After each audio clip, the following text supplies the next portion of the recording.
The Voice from the Empty House. Chapter 1. The Call at 2:13 a.m. October 17, 2025. The rain hadn't stopped in 3 days. It pressed against the windows of Jake Carter's Portland apartment like something trying to get inside, steady, patient, almost deliberate.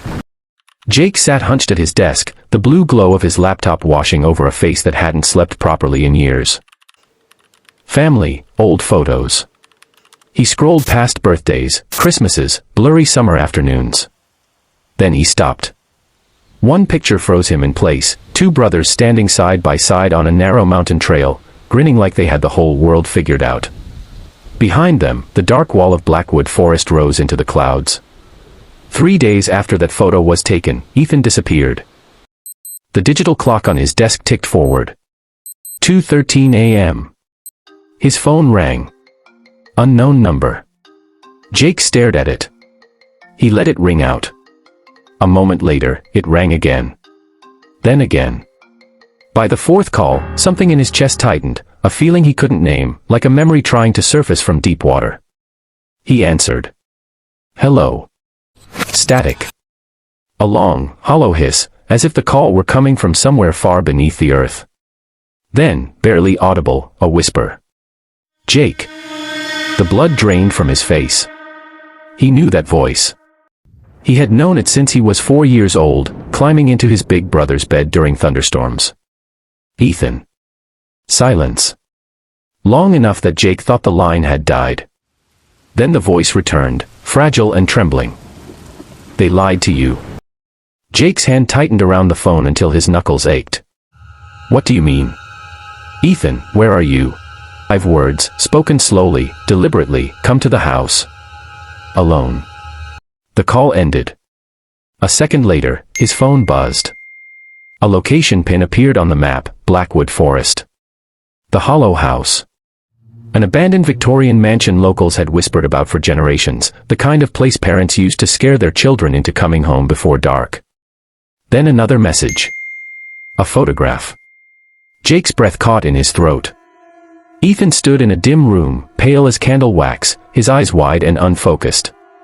The timestamp showed the photo had been taken less than an hour ago. But it wasn't his brother that made Jake's stomach turn cold. It was the thing standing behind him. A shadow, too tall, too thin, its limbs slightly wrong, as if drawn by someone who had only heard a human described. Its face was lost in darkness. But its eyes, 2 pinpricks of pale, glowing white, stared directly into the camera. 6 words sat beneath the image. Hurry. It knows you answered. Jake grabbed his keys. Moved, down the stairs, into the rain, into the car, into the dark. He had no idea he was driving straight into a nightmare that had already swallowed dozens of others. And was waiting, patiently, for him to be next. Chapter 2. The recording in the woods. 3 years earlier. Ethan Carter had always loved the woods more than people. So when Ethan announced he was hiking Blackwood Forest alone and filming the whole trip for his channel, no one was surprised. The first hours of footage were ordinary. Birds. Wind. Then, around the 4-hour mark, things began to change. His compass spun lazily in circles, as though it couldn't decide which way north should be. His GPS blinked, recalculated, blinked again, then died. His phone, fully charged that morning, dropped from 90% to 0 in less than 10 minutes. Ethan found an old wooden sign. He pulled the vines back carefully, the way you might uncover a gravestone. Welcome to Hollow Creek. Hollow Creek didn't exist. The town had vanished from every map nearly 70 years ago. He should have turned back. Instead, curiosity, that quiet, ancient thing that has killed more people than fear ever has, pulled him forward. The path beyond the sign was overgrown but unmistakable, as if it had been waiting for footsteps. As the last light bled out of the sky, Ethan stumbled into the ruins of a town. Rusted cars sat where drivers had left them, doors still open. Homes had collapsed inward like sleeping animals. A small church leaned against the trees, its steeple cracked but standing. And then, past it all, rising from the wild grass as though the forest had refused to touch it, the mansion. The hollow house. It looked new. That was the worst part. While everything around it had rotted into the earth, the house stood perfectly preserved, every window intact, every shingle in place. His camera kept rolling as he stepped inside. The footage, later recovered from his abandoned backpack, showed something investigators couldn't explain. Every clock in the house read the same time. 2:13 a.m. Then the camera glitched. The audio warped into a low, wet hum. And for a single frame, only one, a figure appeared in the hallway behind him. Tall. Thin. Watching. When investigators reviewed it, they shrugged. Camera error. Compression artifact.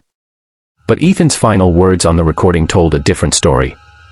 His voice was low, careful, the way you speak when you don't want to be heard. Someone is standing upstairs. The video ended. Ethan vanished. No one ever saw him again. Until the phone call. Chapter 3. The House That Watches.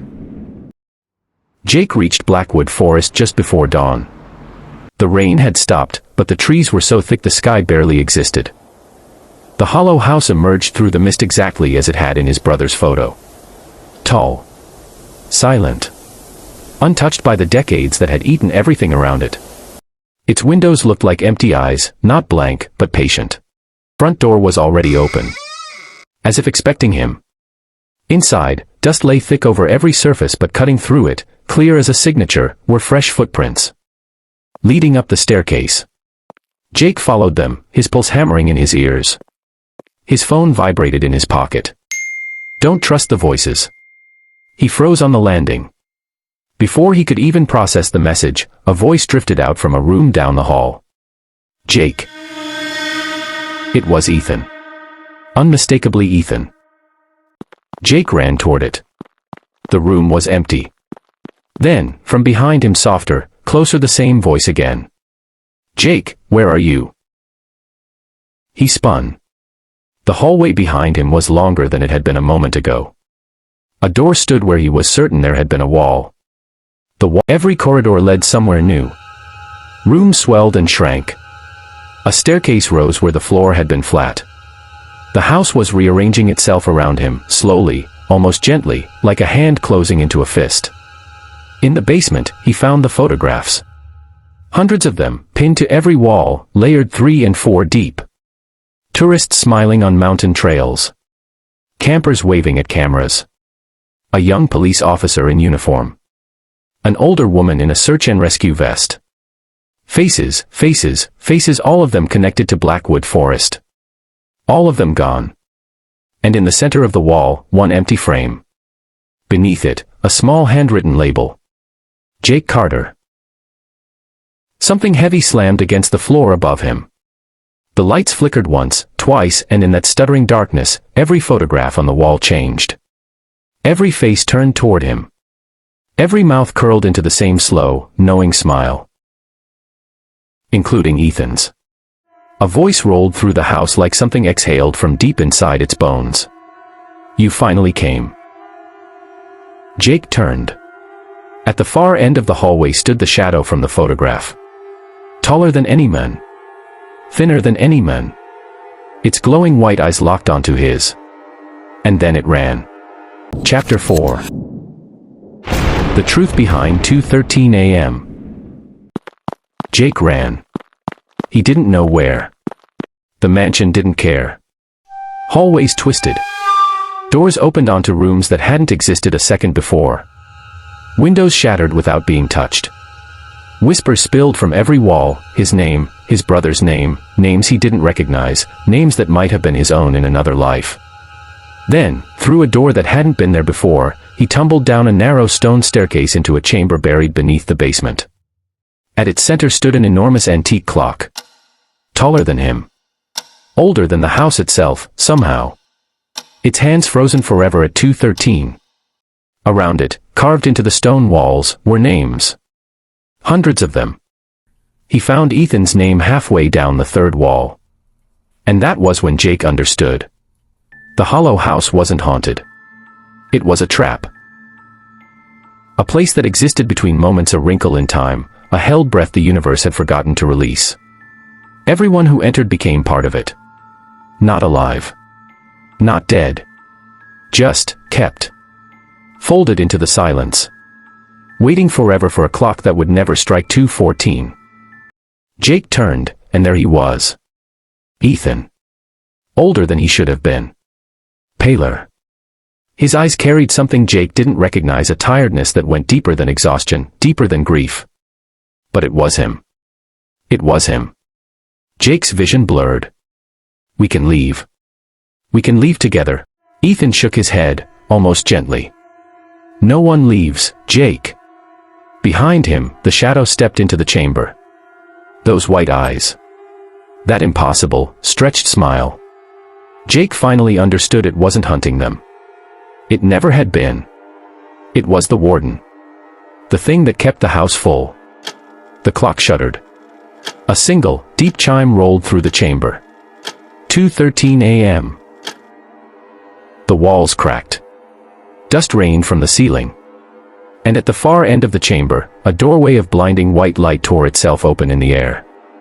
Ethan grabbed Jake by the shoulders and shoved him toward it. Run. Jake didn't move. He couldn't. After 3 years of nightmares and empty rooms and unanswered questions, he couldn't leave his brother again. The creature lunged. Ethan turned to meet it. The last thing Jake saw was his brother, arms outstretched, screaming, holding the thing back with everything he had, while the doorway collapsed around them in a roar of light. Then darkness. 3 days later, a pair of hikers found Jake unconscious on the shoulder of a road 40 miles from Blackwood Forest. No injuries. No memory of how he got there. Just mud on his boots and a phone clutched so tightly in his hand they had to pry his fingers open. The police searched the forest. They searched for weeks. There was no mansion. No ruins. No abandoned town. No sign that Hollow Creek had ever existed at all. The only evidence was a single photograph on Jake's phone, taken at exactly 2:13 a.m. on the night he disappeared. In it, Ethan stood beside the antique clock, one hand raised toward the camera as if waving or warning.